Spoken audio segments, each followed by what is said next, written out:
Welcome back to the Kovacs Report for another comic book review show. Almost not a comic book review show, haven't we, Jim? We've had 40 minutes of technical difficulties. So, Elgato, if you're out there, fix Wavelink, please. Fix it. It doesn't work. But enough of that. We're going to talk about some comics. So, yeah, it's been one of those weeks, hasn't it, Jim? I was very, very busy with work, so I didn't get to do any other videos. So we were going to put it on into this one. You had a big week with this books, didn't you?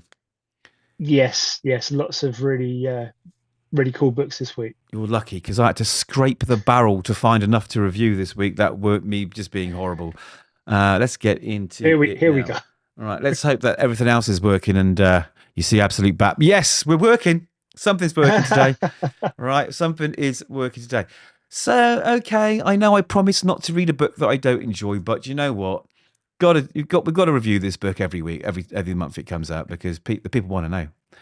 They want to know if I hate it more or hate it less than I normally do. So, right. Issue 5. So we're into like almost a full arc of this book, right? And I still don't like Bruce Wayne. So anyway, this issue starts off with another flashback after he's been bitten by all those bats in the cave where his dad got shot outside. And, they little chit chat, little micro panels with bats getting all dark. And then anyway, Jim Gordon basically tells the kid, look, I'm sorry I couldn't help with what happened at the zoo. It's a terrible, terrible thing. I'm going to have that zoo shut down so you never have to look at it again, never have to think about it again. And Bruce is like, no, it's all cool. It needs to stand there as a monument to what happened. So that's that sort of flashback thing that went on in the book. Anyway, jumping back from the last issue, Black Mask has offered what Bruce was it $20 million, something like that, to just step away, walk away, let's do what we got to do, we'll give you $20 million. And he agreed to do it, but of course he's Batman, he only agreed to do it because he's got some plan up his bat sleeve, right? So anyway, the long and short of this, bar some sort of interpersonal relationships with Jim Gordon and Barbara Gordon and all that, is that there's supposed to be a showdown, right? The big showdown where he meets Black Mask on top of a roof and says, yeah, okay, I'm going to step back. So that's what happens. And he goes, right, true to my word. He presses a button and the money's sent to Batman, right? So, but then Batman decides that he's Batman and he turns on a bat signal, which is, the silhouette is made up of like $20 million piled in the shape of a bat on some other roof. Now, where the fuck did he get that $20 million from, by the way? I don't know. Where did he find the money? Bruce, if you've got $20 million, you could be doing so much for Gotham, right? So to make a point that it isn't about the money and justice must go on and, fight, do the right thing, he sets fire to all this cash and says, you know what, Black Mask, fuck you. I'm not joining your crew. I ain't doing it. You're a bad boy. And then like some crappy fight goes on and like some excessive violence and they stab Batman with his bat ear daggers. And essentially, he says no, right? Which basically means that puts Black Mask in a bit of a bind, right? So anyway, Batman's pretty much down. He gets chucked off a building. His cape magically turns into a venom parachute and he barely survives, right? And then the end of it is him getting patched up and Black Mask saying, do you know what then, Gotham? He didn't want the money, but if you want the money, join me. Let's just go on a purge. Let's do what I was going to do without Batman. So that's essentially what happened, right? Because I'm guessing you read it too. Yeah. Yeah. Did I miss anything remotely important? I think you summed it up. Right. But, and do you know why I didn't miss anything important, opinions. Jim? Because there wasn't anything important in this issue. Again, it's just another boring. We've had 5 issues. We're going to lead up to something huge. And you don't get it. It was like, oh, okay. So maybe the big, huge thing is going to be the next issue, right? So they can put 6 issues in a trade instead of 5 and give you a bit of value for money, right? To apologize for how bad this book is. Did I love it? Obviously not. Do I think what Snyder's doing here is working? No, I don't. I don't know what else to say about it, mate. It's just, it's a slog. It's a slog. I don't recommend it. I'm sure lots of Bat fans are going to tear me apart in the comments, but that's just my opinion. Do you think we should move on, Jim? Yeah, let's move on. Let's move on, Jim. What have you got? Oh, Transformers. More than meets the eye, Angelo. Yeah. Yeah. Transformers issue 17, published by Image and Skybound, written by Daniel Warren Johnson with art by Jorge Corona and a cover by Daniel Warren Johnson. Now, while the Decepticon civil war rages between Starscream and Soundwave, Laserbeak has been revealed to be helping Megatron recuperate ever since he escaped Cobra Commander's clutches. Now, I'm going to start with the biggest spoiler first of this issue. There is a debut of a brand new original Transformer created by Daniel Warren Johnson and Jorge Corona in this issue. Shredhead. He looks awesome. He's on the cover for issue 18, and I can't wait to see more of him. But anyway, so as we can see on the front, Thundercracker is trying to free Skywarp, where Starscream smashed him into the panel of the Ark, and he's been helping the Autobots. I think he helped him teleport to Cybertron during a previous arc, and basically Skywarp tells Thundercracker that if he frees him, he's wired to the thing and it will kill him. He's like, oh, okay, I've got a different idea, but that's all the time we spend with these two cover stars this issue. Elsewhere, RC and Beachcomber are trying to track down Ultra Magnus, who had a nervous breakdown, post-traumatic stress disorder freak out after he saw his torturous Shockwave in the last arc, and he's just living in. He's basically built himself a fortress, so he can't be harmed by any Decepticons. He's hiding away, and they need him because he's basically their big gun. They need him back in the game straight away.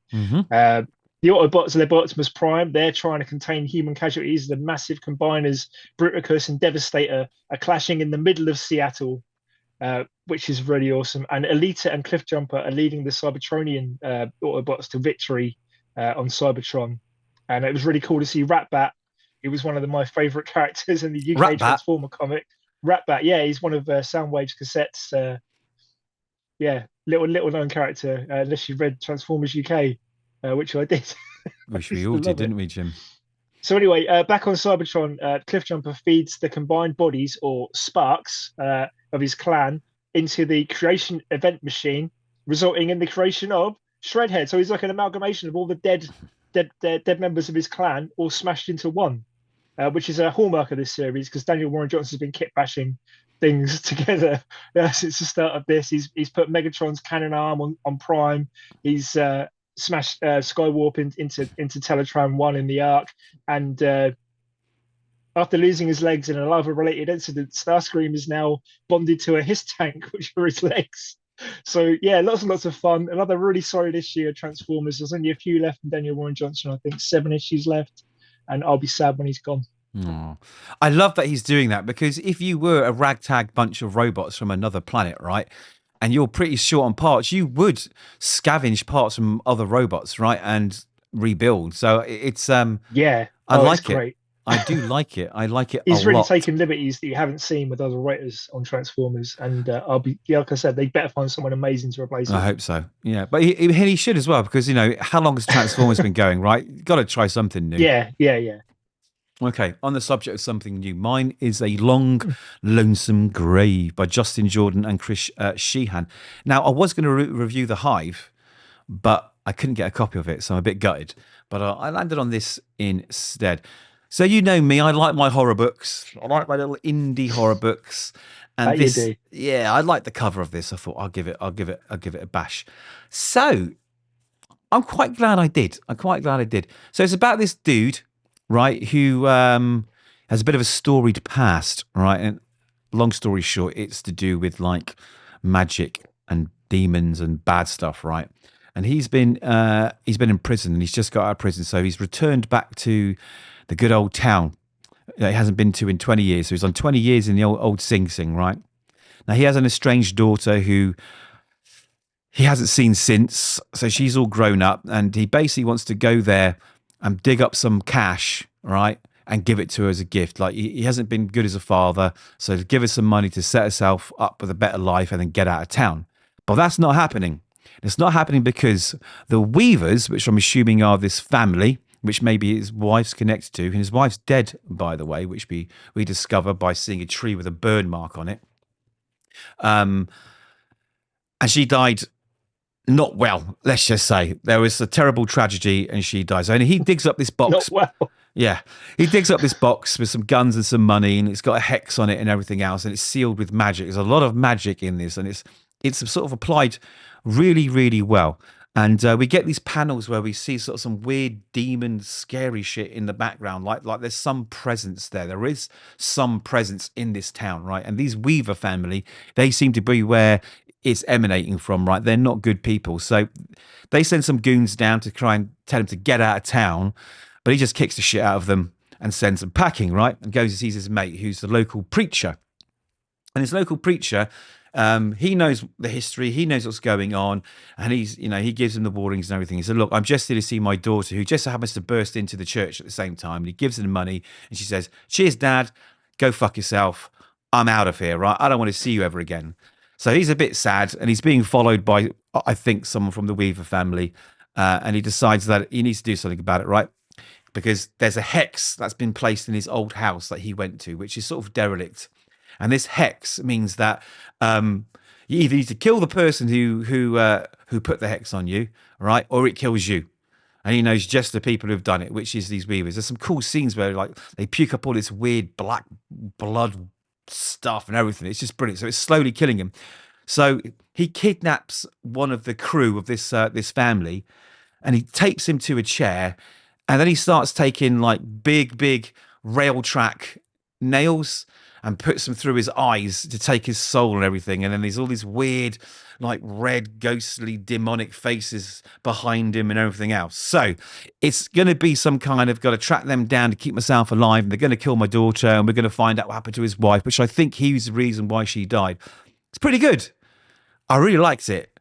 Didn't love it, Okay. but I really liked it enough to go, this is interesting. I want to know what happens next. So I'll be honest. And you know what? I take that back. That wasn't fair. I did really like it. The art's nice.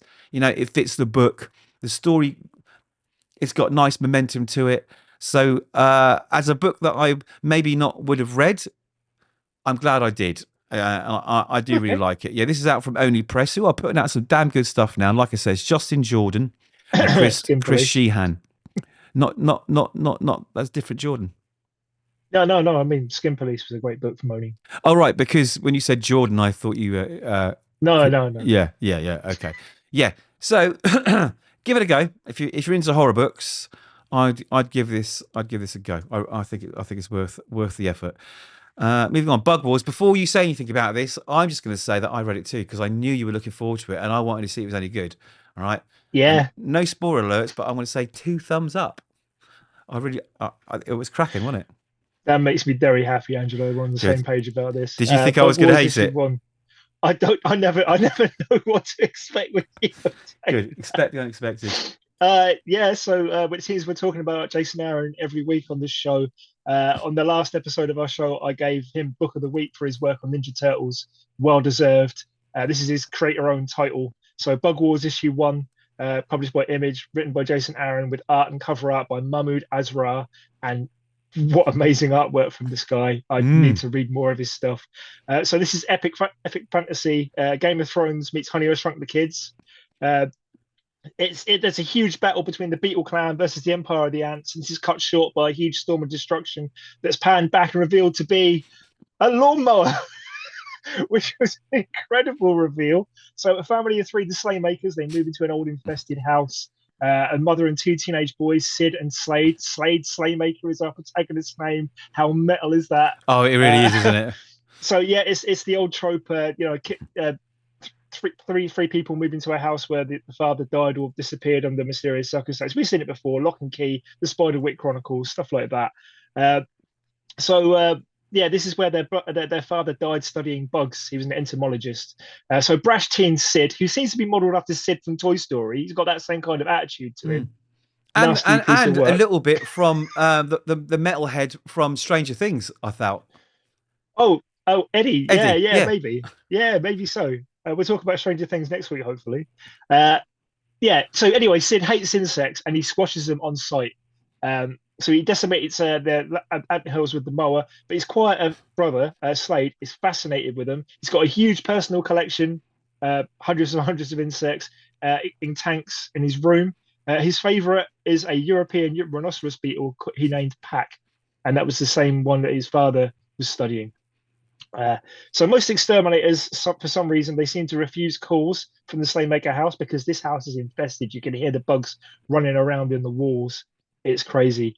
So that night, Sid's war on bugs escalates to an even higher standard, and he decides to, in a horrible moment, and Jason Aaron's known for horrible moments, he trashes his brother's complete collection of bugs, just smashes into under his feet, except Pac. Pac manages to run out the door, and he's pursued by Sid and Slade down to the basement.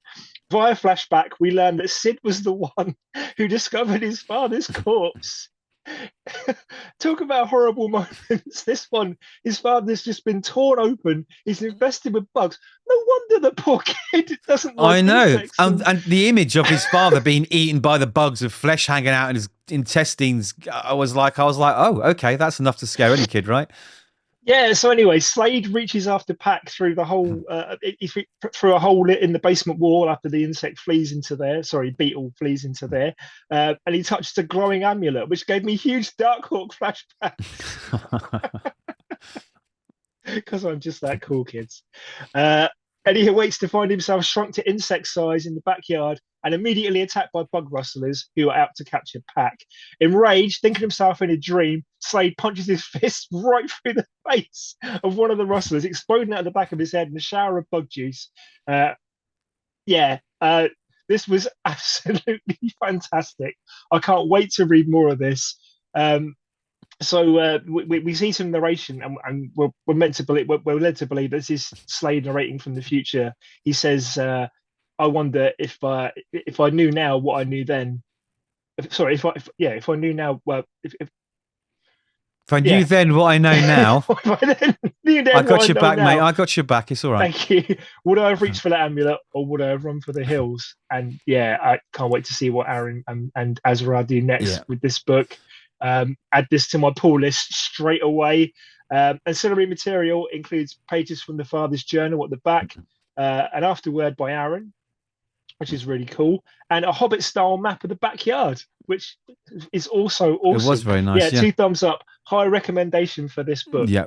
And although it is your review this week, I'm going to double recommend it because I really did enjoy it. And like you say, succinctly, it is basically Honey, I Shrunk the Kids, but Game of Thrones.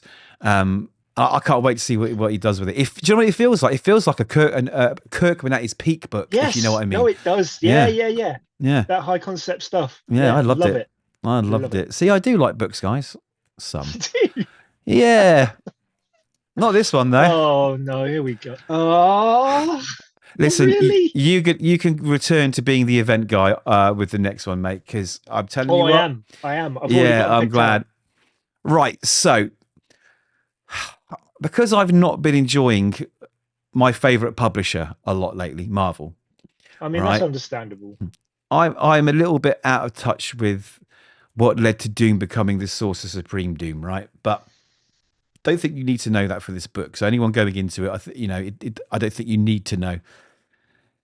But this is the beginning of the big event, right? This is a big event. Now, and also, so just remember here, this is Doom controlling the entire world, not to be mistaken with the other massive event and storyline that happened a few years ago where Doom was in charge of the world and the universe, right? So just to let you know.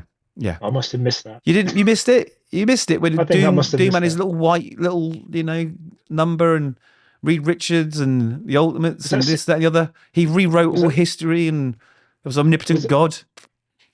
I'll send you the link. I'll send you the link. Yeah.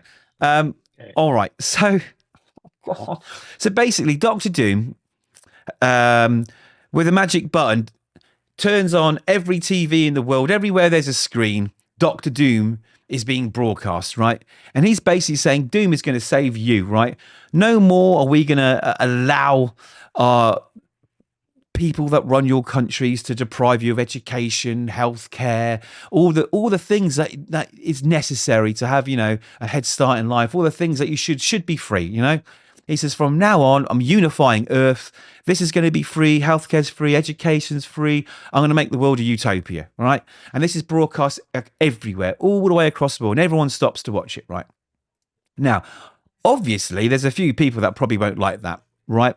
But live, while this is happening, He's got his bugs everywhere, not to be mistaken with the bugs from the other book, but his electronic bugs or whatever across all of the nations, like headquarters, the White House, all the places where leaders, world leaders are chatting. So anyone that's, showing a bit of resistance to it, he busts in and he puts a stop to it. Right? He puts a stop to it. Doom is from now on the boss of the world, right? Basically get in line or you're in trouble. So there's another bunch of people that are not happy about this. And that's the Avengers. Oh, naturally.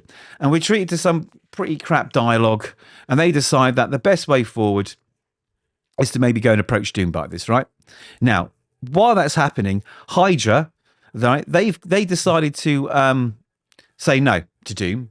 And they've broadcast that they are going to go and see Doom in Latveria and kick his ass, right? So you think, oh dear, this is getting a bit dodgy. What do we do here? What do we do here? They said, okay, I'll tell you what.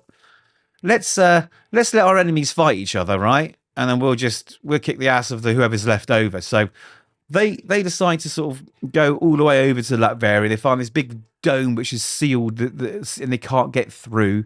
You see all the explosion. Black Widow turns up. Then suddenly the magic TV turns on again, right? The magic TV turns on. And it's like Hydra's leader's there, and he's saying, actually, I made a mistake. It's Baron Zemo here. I'm happy to announce that actually I agree with Doom now. And Hydra is now going to be used for a force for good. And we're going to remove landmines, fix schools, build schools, do lots of cool stuff, right? So the Avengers decide to, at some point as well, press a magic button and tell all the world also that, no, this is bad, don't believe in Doom. So everyone's got a magic TV button that allows them to talk to the entire planet throughout this whole issue, right? Anyway, they go bumbling in. They have a big punch up with Hydra. Lots of explosions.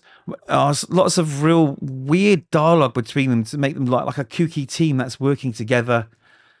And then Hydra just turns out that Baron Zemo is actually some kind of robot, right? And so they go, oh, has Doom turned world leaders into robots so that they agree and they're subservient?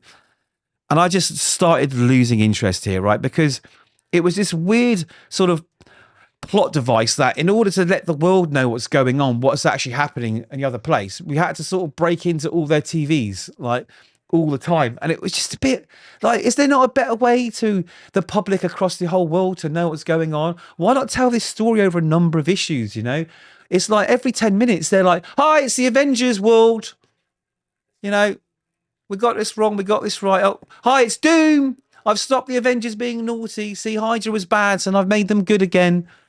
Anyway, some of these Hydra soldiers decide, fuck that. We're not listening to Doom. He's killed our leader because, the Avengers just said that Zemo's now a robot and Zemo's dead. So they decide to go on a rampage. But guess who turns up to save this poor civilians?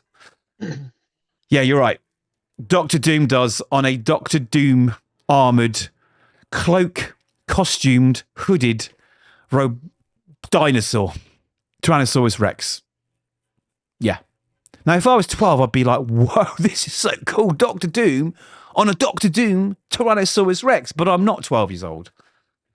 Anyway, he obliterates the rest of Hydra, thereby making the public love him and realizing that the only person that can save them is Doom.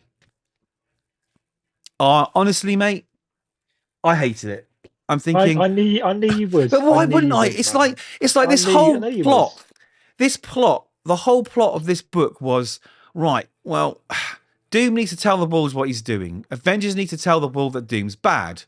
Then Doom now needs to tell that actually it's the Avengers that are bad. Look what I did. I played, it was all part of my plan for them to come and try and take Hydra out. But I've already got control of Hydra, guys. They're going to do really good things. Oh, no, we don't like the Avengers anymore.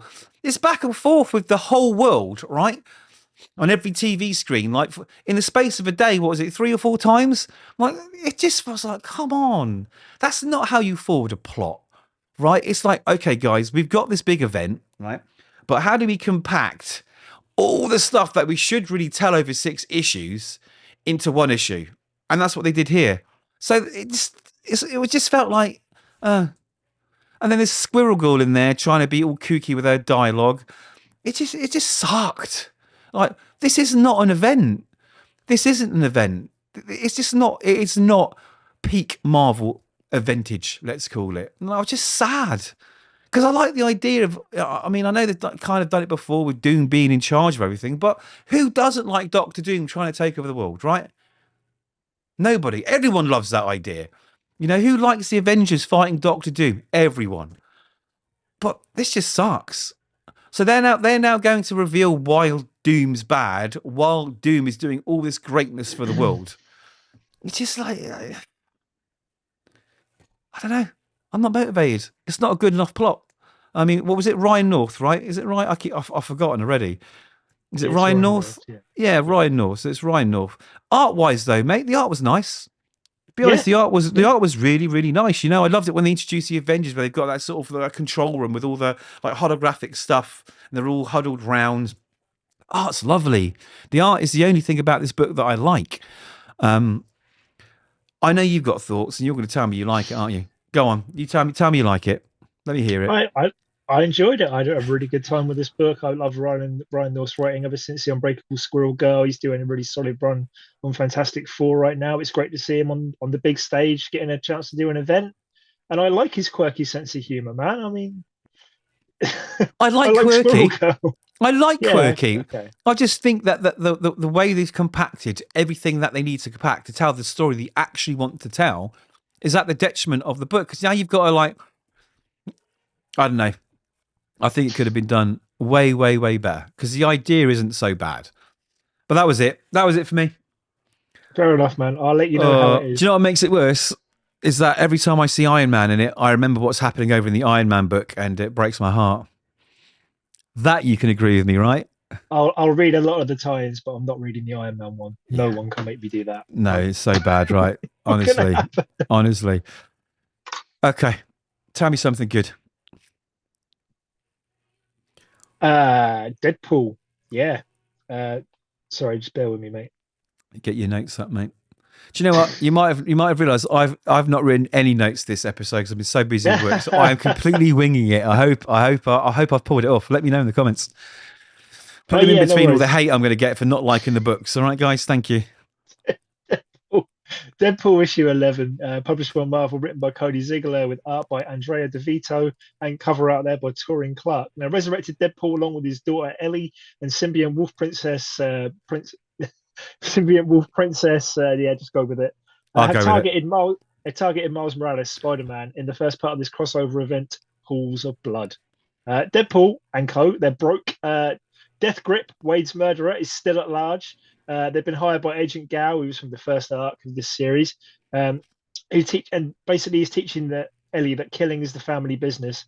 But he says, "Hey, me and Spidey are BFFs." Well, one of them is anyway. I forget which one. So they shoot Miles in the shoulder while he's swinging around, distracted on his phone. These damn teenagers and their phones. After hitting the ground, his body swells up and he's revealed to be someone called Shift, not Miles. Now, I'm not reading Miles Morales Spider-Man previously, so I don't know who Shift is. Maybe someone could let me know in the comments. But there you go. It's Shift and not Miles. He's a decoy. Okay. So while Wade debates handing Shift over to Gal instead, Miles arrives, attacking Team Deadpool, and he's angry about. Deadpool's angry about the secret crossover that his daughter had with Miles in 2022. So that's a bit of fourth wall breaking. So they try to take him down, and he realizes. Miles Morales realizes the Taskmaster showed them old moves and fighting styles, and he's upgraded. He's got vibranium webs and a glowing energy sword now. And Deadpool in awe says, "You don't need toy sales. We're going to do numbers." Anyway, this is to be continued in Miles Morales Spider-Man issue 30 and Deadpool issue 12. Yeah, another solid issue of Deadpool. I'm enjoying what Ziglar's doing with the book. Yeah, you are liking it, aren't you? You are liking it, yeah. I tried it. I think I think some of the previous writers have done such a good job. It's hard to match up to what was come before. But that's fair enough. Yeah, he's one of my favorite characters. All right, I'm glad you liked it. Cable, Love and Crow. Now, this book, it's just great. I'm going to say right from the beginning, so you know it's going to be positive, right? Not only does it have my actual real life friend for at least 2 decades, Mr. Ian Churchill, doing beautiful covers which reminisce to the 90s and seem to be very modern at the same time, right? It's a great story. It is an absolutely great story. I think what Mr. Pepose and Mr. Henderson are doing on this book is a breath of fresh air, because it is fun, it's action-packed, it's Marvel. You know what I mean? So, quick recap. It's the year 3077, if I remember rightly, and this techno-organic virus that Cable was born with, he was always the only one, right? But anyway, so he's landed up somewhere in this other place, this other time, where lots of people have it, right? And they're all stuffed in this slum, and the sort of, what they called, the conclave, I think it's called, like the sort of governing body of this world. They are using these people as slave labor, and in return, they get this medicine, which it doesn't cure the disease, this techno-organic virus, but it prevents it from getting worse, for example, right? So it's terrible, of course. And he meets this lady there, AV Ryder, and they're falling in love, right? This is a love story, not just an action story. So what they're going doing for this issue is basically them hitting back at the conclave, you know, trying to take these fuckers down and free the people and give them the medicine that they deserve, and it basically take them out of the slave camp slums that they're living in. So they try and steal a prison car to free some people. They have some shootouts with the bad guys, and all the while they're being chased. Well, I say chased, they're being followed by the Kikada. That's the villain from the previous book, which tried to take them out earlier. So I'm not too sure who this person is yet. So what is also happening along the lines is that they are doing a lot of rutting, right? Their old Cable, and this is laying some Cable, let me just say, right? He's having a good time. He's in love with this woman. I know. I've been waiting to use that. For 2 issues, all right? So I like the fact that he's growing close to this woman, because then there's something that he can lose. You know, the stakes are getting higher. It's really, really, really, really good. Anyway, they go to this place, this I think it's a lab, this refinery, and they need to get in there to steal some shit and save everybody and everything else. And they have this big fight with these other sort of techno-organic, like deformed people creatures, right? They look like there's been experiments going on. So they've created these monsters, and they are monsters. They're all deformed. They look like a big chunk of meat with this techno-organic stuff going on. They are strong. And those two almost take, you know, Avery and Cable out, but they do survive. They do survive the onslaught. But what happens is that he takes a bit of a hit, right? And the only thing that he can do to sort of like take down the baddies is use this massive sort of kind of like pulse, this techno or electromagnetic techno weird thing, beam thing, and they're like, it just shorts everything. And what that does is it triggers his virus in him, this techno-organic thing, and it starts what's the word I'd be looking for? So instead of it getting worse over time, it starts rapidly getting worse. So it's going to basically consume him. And that's where we leave him. He's on the floor, he's dying, his arm and all the bits are like, you know, you can imagine like a techno virus taking over his body. Absolutely great. It's fun. Honestly, it's just nonstop fun. It's nonstop action. Like I say, it's got love. It's got adventure. It's just got everything. I love it. The art's cracking. I think the art, again, reminds me, talking about Kirkman, it reminds me of Invincible, like I said before, Corey, you know, and all those guys that have worked with Invincible. Corey Walker, it's got that kind of feel to it, and I always like it, and it fits the humour and the action. So there's nothing bad about this book. I absolutely love it. I cannot wait till the next issue. It's 100% it's 100% my favorite Cable book, because I've not read a lot of Cable. What it makes me want to do is read more Cable. I did some Cable and Deadpool in the past, but now like it's helping me fall in love with the character, and that's what I think these comics should do. You know, that's why I get so upset, because there's characters that I haven't invested time in over the last 40 years. And I pick up one book which is written well and drawn well, and now I'm going to go back and read all that stuff, and I care about them, and that would lead me into something else. It's the rabbit hole, right? You start with Spider-Man, and then you go to Cap, and suddenly you're reading Captain America, Spider-Man, and the Avengers, and now you're reading Spider, and you know, and that's how it grows. And this for me does that. I loved it, absolutely loved it. 100% full on recommend. So what did you think of it? Because I know you read it too.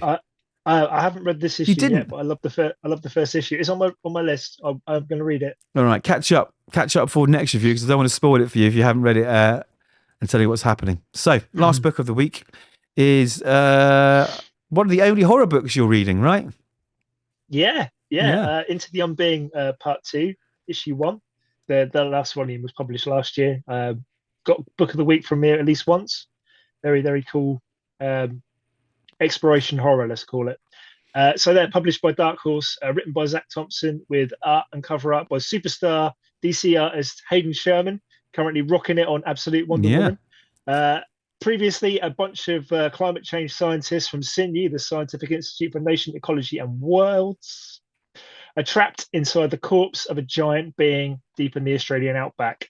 Now, this goes back way back to 1877. A group of explorers from Nautilus Exploratory Science Society, aka NES, and they're tracking the living Leviathan in Brazil.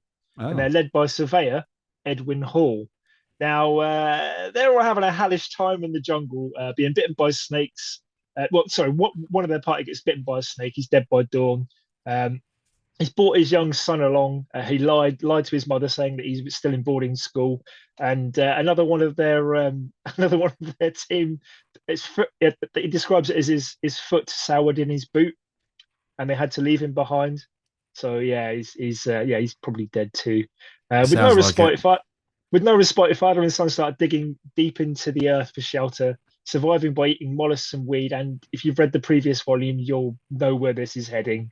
They're inside the body of this giant creature without even realizing it.